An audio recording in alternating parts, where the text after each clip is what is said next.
আসসালামু আলাইকুম। হ্যালো বন্ধুরা, কেমন আছেন সবাই? আশা করছি আল্লাহর অশেষ রহমতে ভালো আছেন। এই ভিডিওতে আমি ট্রাভেল করতে যাচ্ছি ঢাকা থেকে সিলেট শেরপুরের উদ্দেশ্যে। আমার আজকের ট্যুরমেট হিসেবে থাকছে সিলেট রুটে চলাচল করা অন্যতম জনপ্রিয় অপারেটর ইউনিক সার্ভিস। যাত্রাপথে সকল ভ্রমণ অভিজ্ঞতা তুলে ধরার পাশাপাশি চেষ্টা করব ইউনিক সার্ভিসের সার্ভিস কেমন সেই বিষয়েও তুলে ধরার। আশা করছি সকলে আমাদের সাথেই থাকবেন ভিডিওটি শেষ পর্যন্ত। তো চলুন বেশি কথা না বলে আজকের ভিডিওটা শুরু করা যাক।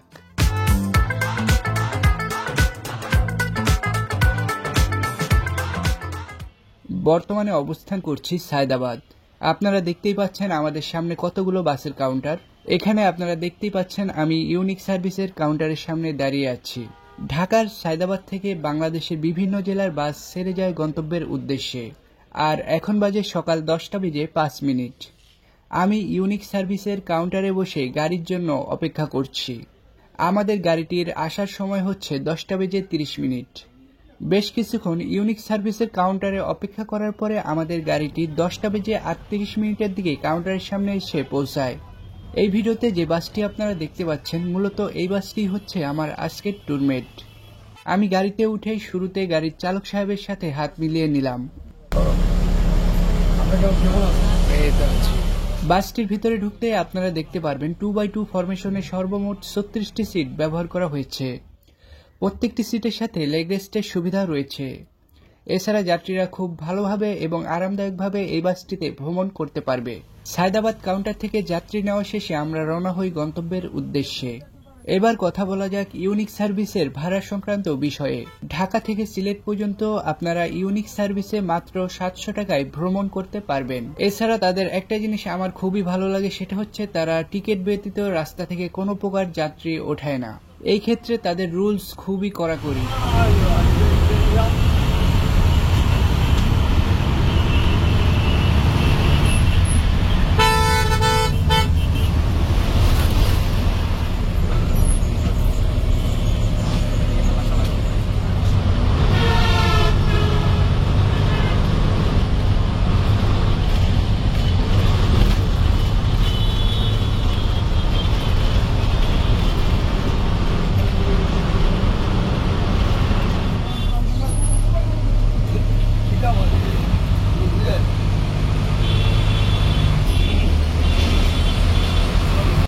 বর্তমানে অবস্থান করছি চিটাগাং রোড। এখানে ইউনিক সার্ভিসের কাউন্টার রয়েছে। কাউন্টার থেকে যাত্রী নেওয়া শেষে আমরা রওনা হয়ে আবারও গন্তব্যের উদ্দেশ্যে।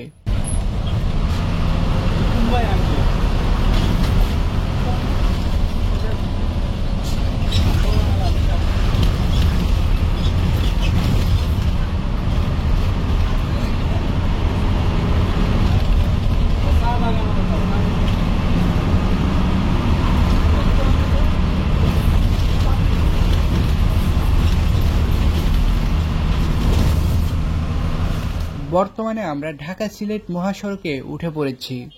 কিছু দূর আসতেই একটি দুর্ঘটনা চোখে পড়ল। আপনারা দেখতেই পাচ্ছেন একটি প্রাইভেট কারকে খাদ থেকে ওঠানো হয়েছে। সম্ভবত প্রাইভেট কারটা নিয়ন্ত্রণ হারিয়ে খাদে পড়ে গিয়েছিল। তো এখানেও বেশ কিছুক্ষণ জ্যাম ছিল। রাস্তাঘাটে চলাচলের সময় এরকম দুর্ঘটনা প্রায় চোখে পড়ে।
কিছু দূর আসতে আমাদের বাসের চালক অপর দিক থেকে আসা বাসের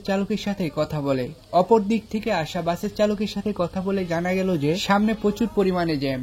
তাই আমাদের বাসের চালক এবং সুপারভাইজার সিদ্ধান্ত নিল যে তারা পকেট রাস্তা দিয়ে সামনের দিকে রওনা হবে। আমাদের গাড়িটি গাউসিয়া থেকে হাতের ডান দিকের পকেট রাস্তায় ঢুকে যায়। এই রাস্তা দিয়ে আমরা 2500 হয়ে নরসিংদীর দিকে চলে যাব।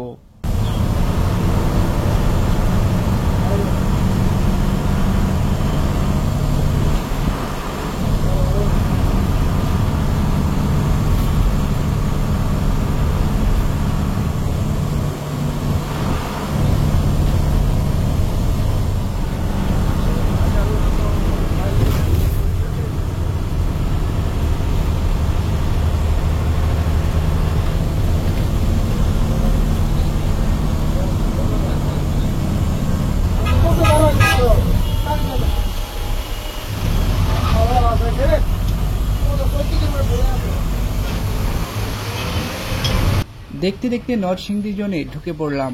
এখান থেকে আমরা সরাসরি ঢাকা সিলেট মহাসড়কে উঠে যাচ্ছি।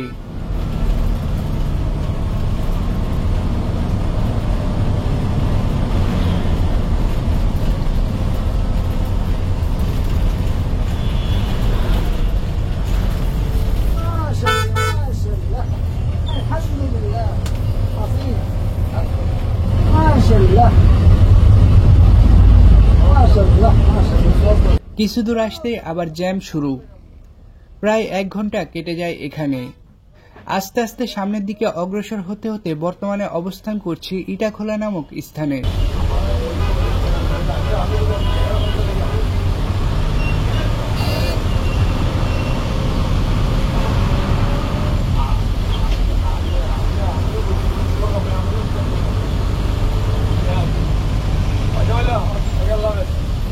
অবশেষে জ্যাম থেকে বের হয়ে আমাদের গাড়িটি সামনের দিকে অগ্রসর হচ্ছে।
বর্তমানে অবস্থান করছি ভৈরব চৌরাস্তার মোড়। চৌরাস্তা থেকে আমরা সোজা রাস্তায় চলে যাচ্ছি আমাদের গন্তব্যের উদ্দেশ্যে।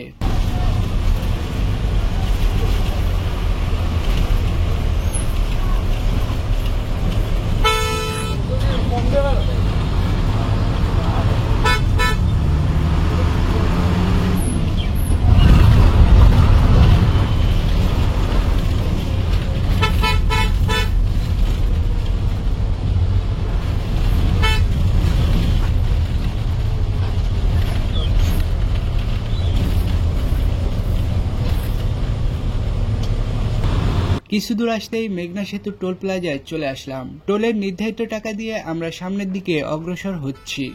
যদিও এই সেতুটির নাম হচ্ছে সৈয়দ নজরুল ইসলাম সেতু, কিন্তু এই সেতুটি মেঘনা নদীর উপরে নির্মাণ করা হয়েছে, সেই হিসেবেই বললাম এটা মেঘনা সেতু।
কিছু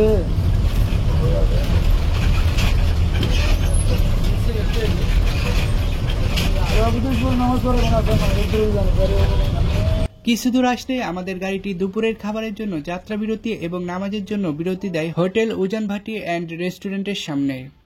যদিও প্রচুর ক্ষুধা লেগেছে, তাই হালকা পাতলা খাবার খেয়ে নেই রেস্টুরেন্ট থেকে। এইসব হাইওয়ে রেস্টুরেন্টগুলোতে খাবারের দাম প্রচুর পরিমাণে বেশি হয়ে থাকে, আবার খাবারের মানও আমার কাছে ওইরকম ভালো লাগেনি। কি আর করার, আমরা যাত্রীরা পরিস্থিতির শিকার। এখন বাজে দুপুর 2:45। ঢাকা সিলেট মহাসড়কে এত পরিমাণে জ্যাম যা সহ্যের বাইরে। জ্যামের মুহূর্তের ভিডিও ক্লিপগুলো আমি আপনাদের মাঝে তুলে ধরলাম না, কারণ এতে আপনারা বোরিং ফিল করবেন। এমনিতেই আমার আজকের জার্নিটা প্রচুর বোরিং লাগছে। যাই হোক, যাত্রা বিরতি শেষে আমরা রওনা হয়ে আবারও গন্তব্যের উদ্দেশ্যে।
বর্তমানে আমরা বিশ্ব রোড মোড় অতিক্রম করছি।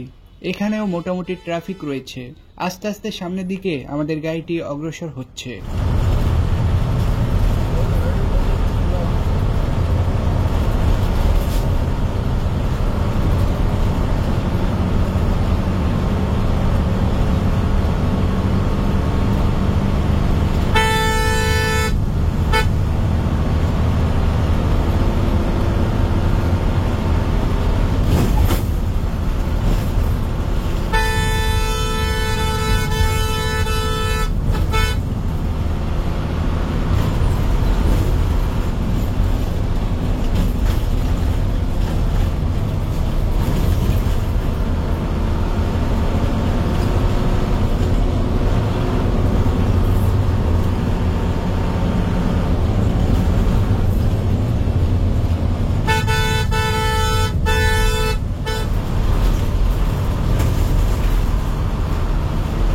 এই প্রথম আমাদের গাড়িটি কোনো একটা বাসকে অতিক্রম করছে।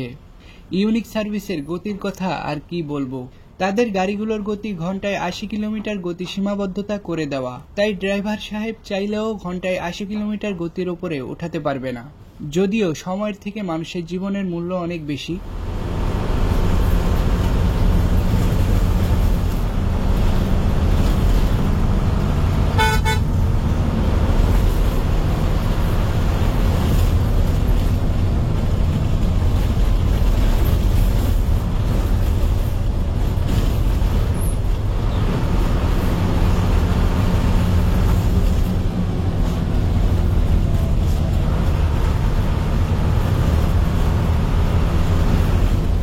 কিছু দূর আসতেই আমাদের গাড়িটি আসরের নামাজের জন্য বিরতি দেয়। ইউনিক সার্ভিস কোম্পানিটির নিয়মগুলো অনেক সুন্দর। প্রত্যেক ওয়াক্তে নামাজের জন্য বিরতি দেয়। এই জিনিসটা আমার কাছে খুবই ভালো লেগেছে। নামাজ বিরতি শেষে আমরা রওনা হয়ে আবারও আমাদের গন্তব্যের উদ্দেশ্যে।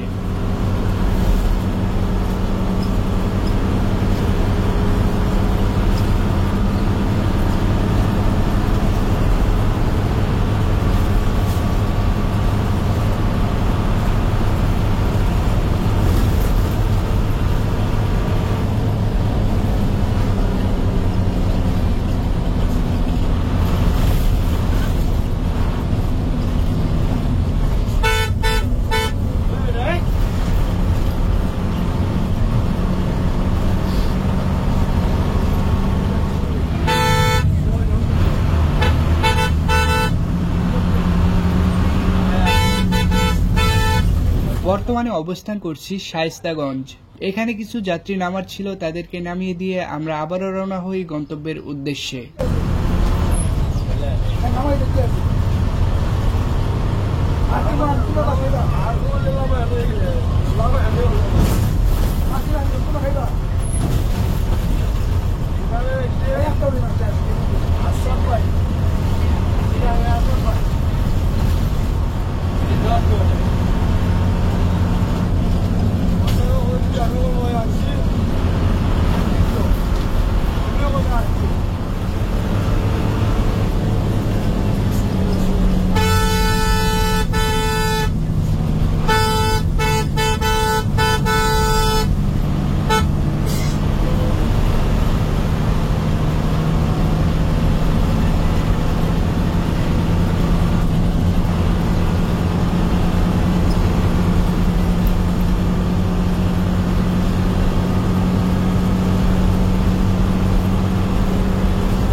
দশ বছর আগে যখন ঢাকা থেকে সিলেটের উদ্দেশ্যে যাই, তখন এই রোডের দুই সাইডেই সবুজ গাছপালায় ঘেরা ছিল। তখন এই ঢাকা সিলেট রোডের সৌন্দর্য ছিল অন্যরকম। যদিও খুবই শখ করে আজকে এই রোডে ট্রাভেল করতে আসলাম, কিন্তু ভাই আমার শখ মিটে গেছে। ঢাকা সিলেট মহাসড়কে এত পরিমাণে জ্যাম, যার কারণে ট্রাভেল করেও শান্তি নেই। আমাদের গাড়িটিও চলতেছে ঘন্টায় 60 থেকে 70 কিলোমিটার গতিবেগে। কি আর করার।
দেখতে দেখতে বিকেল গড়িয়ে সন্ধ্যা হতে যাচ্ছে। যদিও শীতকালের বেলা খুব তাড়াতাড়ি পড়ে যায়। রাস্তার দুই সাইডের ফসলের জমিগুলো দেখে খুবই ভালো লাগছে। এভাবে আমরা আস্তে আস্তে সামনের দিকে অগ্রসর হতে থাকি ইউনিক সার্ভিসের সাথে।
আমি প্রায় চলে এসেছি আমার গন্তব্যের কাছাকাছি।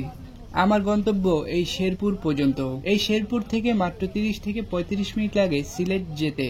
বাসের ড্রাইভার, স্টাফ সকলের ব্যবহারই ছিল খুবই ভালো। আমি বাস থেকে নেমে পড়লাম। এছাড়া ইউনিক সার্ভিসের সার্ভিস আমি ভালোই পেয়েছি, কিন্তু একটা দিক থেকে আমার কাছে একটু খারাপ লেগেছে, সেটা হচ্ছে গাড়ির গতি আমার কাছে একটু কমই হয়ে গেছে। সেই জন্য আমার আজকের জার্নিটা একটু বোরিং লেগেছে। যারা যারা আমাদের ইউটিউব চ্যানেল থেকে ভিডিওটি দেখতেছেন তারা অবশ্যই আমাদের ইউটিউব চ্যানেলটিকে সাবস্ক্রাইব করে আমাদের সাথে থাকবেন। এছাড়া যারা আমাদের ফেসবুক পেজ থেকে আমাদের ভিডিওটি দেখতেছেন তারা অবশ্যই আমাদের ফেসবুক পেজটিকে ফলো দিয়ে আমাদের সাথে থাকবেন। আপনাদেরকে অসংখ্য অসংখ্য ধন্যবাদ এতক্ষণ ধরে আমাদের সাথে থাকার জন্য। তো আজকের ভিডিওটি এই পর্যন্তই। সকলে ভালো থাকবেন, সুস্থ থাকবেন। আল্লাহ হাফেজ।